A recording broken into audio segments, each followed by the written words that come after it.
everybody, and welcome to Everyday Manna. Today I am going to show you a delicious soup to make when you have some leftover ham. In this pot I have a little can. I'm going to add a box of chicken stock. I've got it over like medium-high heat for the moment.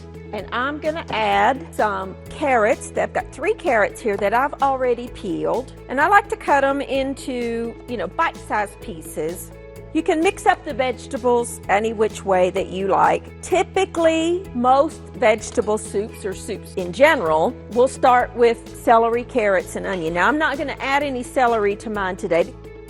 Now, we're going to add about a teaspoon of salt, a little bit of dried thyme, and I'm going to add some freshly ground pepper. I'm going to chop my ham. This was a spiral cut. Actually, it was our Easter ham. Okay, add your ham. I'm going to add 2 cans of Great Northern beans. I'm not draining them because I want that liquid. It'll help kind of add a little body and thickness to the soup. And then 1 can of cannellini beans. Of course, you could add whatever kind of bean that you have in your pantry. If you've got navy beans, pinto beans, or kidney beans, or black beans, you can add any kind of bean that you like.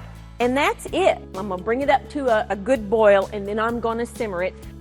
Here is our delicious, delicious soup.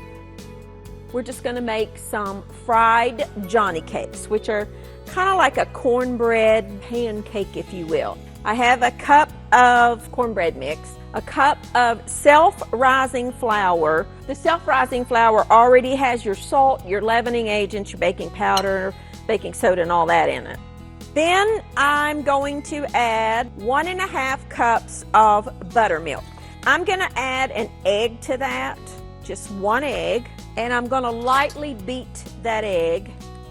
Then I'm going to add that to my dry mixture. I'm also going to add about a stick of melted butter to that. And then we're going to stir that all together. If you'll let this set for a minute, it will hydrate and come together as a nice batter. Add some shredded cheddar cheese. I like to do it just with a little scoop. You want to drop into your frying oil. If you want to do this on a griddle, you can. They fry pretty quick. Once they get brown on one side, then you want to flip it over.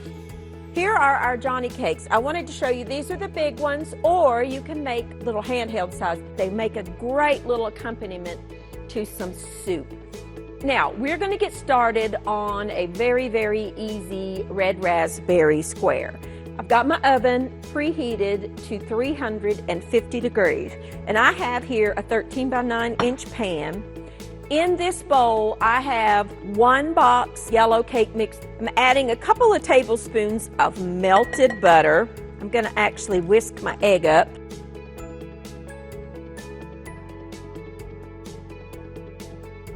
I'm going to add about ½ cup of just chopped up pecans. You could use almonds, walnuts. You could use, pretty much anything you wanted to. If you don't want to use nuts in there, then you don't have to.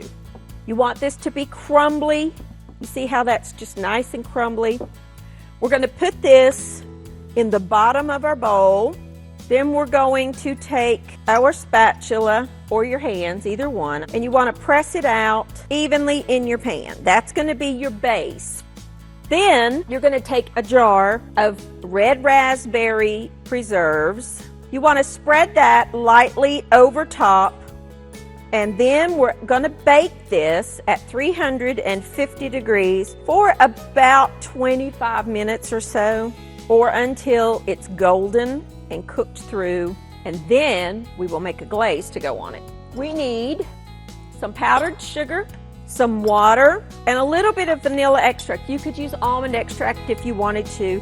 And then you want to stir in a couple of spoonsful of either water or milk. Stir that until it comes together. You want to make sure this is chilled, and you want to take your glaze. You just want to make sure it's drizzled all over your bars. They make great little snacks or desserts, great with a cup of coffee. If you want to keep what you don't eat, just cut them into bars and put them in Ziploc bags, and there you go. So here you go. This is a great recipe to use up some leftover ham and our Johnny cakes and our delicious raspberry bars. Thank you for joining with me, and I will see you next time on Everyday Manna.